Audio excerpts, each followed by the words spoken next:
Bom, pessoal, vamos para mais algumas considerações do exercício 5.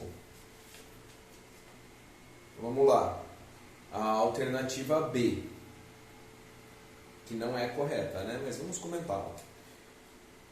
Então, esse problema na consanguinidade se dá a erros na duplicação semiconservativa do DNA na fase de gastrulação. Uau, quantos nomes, né? É para confundir. Vamos lá. Duplicação semiconservativa do DNA. Bom, pessoal, então, material genético nós temos dois tipos, né? O RNA e o DNA. Ácido ribonucleico e ácido desoxirribonucleico. Qual que é a diferença entre eles? O RNA, ele é uma fita simples de nucleotídeos. O DNA é uma fita dupla, complementar de nucleotídeos. Certo?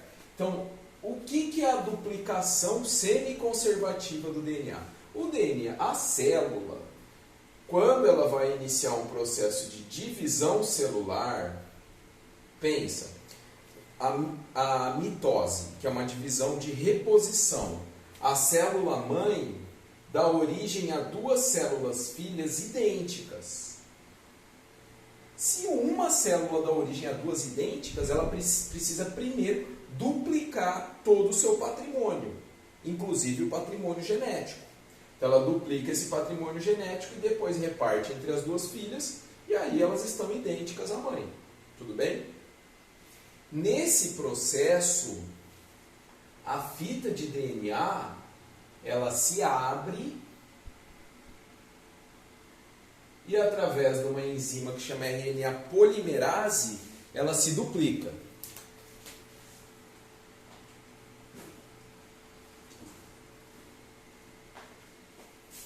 Então o que vai acontecer?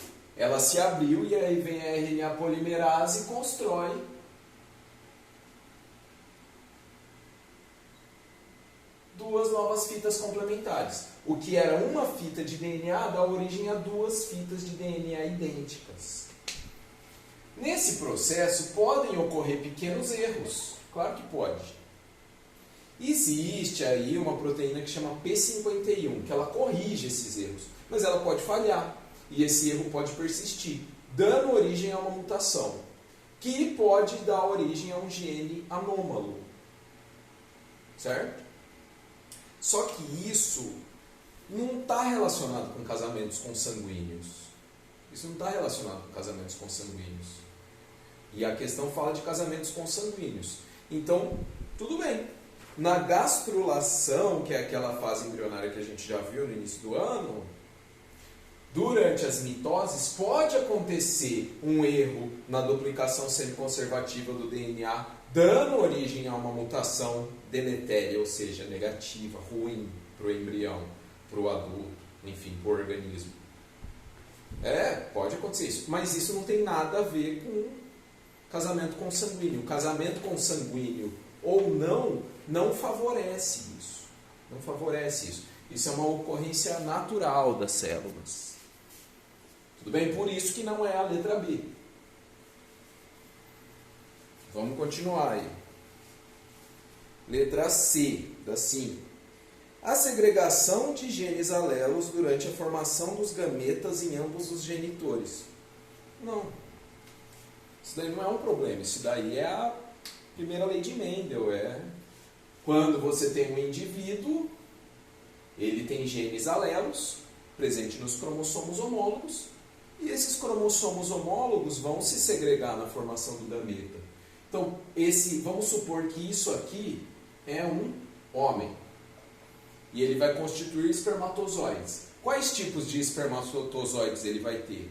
Ele vai ter espermatozoides com alelo azão e vai ter espermatozoides com alelo azinho. Esteja ele casando com a prima, com a irmã ou com uma pessoa de outra família, entendeu? Isso não tem relação nenhuma com casamento consanguíneo também. Então vamos lá. Letra D. A repetição do número de nucleotídeos no gene responsável pela anomalia. Não.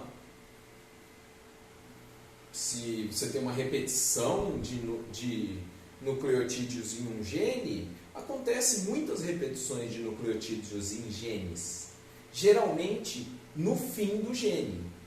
Porque o gene ele é tipo um código de barras, vamos dizer assim. Ele é um código. E aí você tem um código para início e um código para fim. Geralmente são repetições de nucleotídeos. Então, tipo assim, onde termina um gene, tem um monte de nucleotídeo igual. Tipo, aqui é o fim do gene, certo? É essa informação, é um código. Para o pessoal da informática aí, né? Aí começa a sequência de nucleotídeos do gene, propriamente dito. E depois você tem novamente uma repetição, que é uma ordem para iniciar ou para estopar a leitura daquele gene, pela DNA polimerase, pela RNA polimerase, enfim, por essas enzimas nucleares, né, do núcleo da célula. E finalmente, letra E, a perda dos telômeros durante o processo de clivagem do embrião. Não, gente. Clivagem é divisão celular. Então, quando o embrião ele é um zigoto, né, uma célula única, que passa a sofrer divisões, vai dar origem àquele agregado de células que é a mórula, ele está sofrendo clivagens, divisões. Lá dentro do núcleo da célula existem aquelas estruturas, os cromossomos. E o que é o bendito do telômero que ele está falando?